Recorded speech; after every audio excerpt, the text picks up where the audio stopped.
來看台北公私立各中國小對9月開始，這個中晝頓是唔免錢，不過有議員發現講今嘛剩無到1個月，學校需要有6成也未找到廠商做營養午餐。教育局這邊是答應講8月2日之前會完成中晝頓的招標。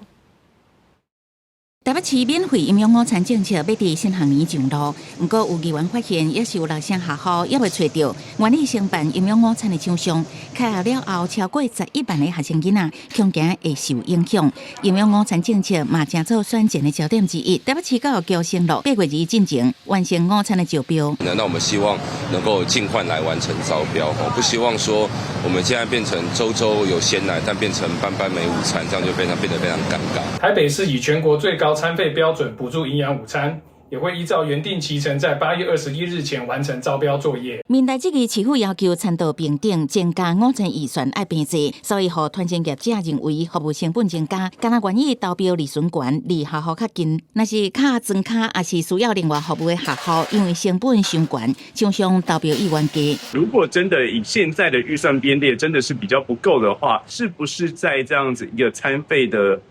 編列的預算上面有些調整，我覺得也是一個可以思考的方向。凸顯蔣萬安的政策在上路之前的草率，不只跟業者沒溝通，跟學校也沒溝通，所以導致整個採購的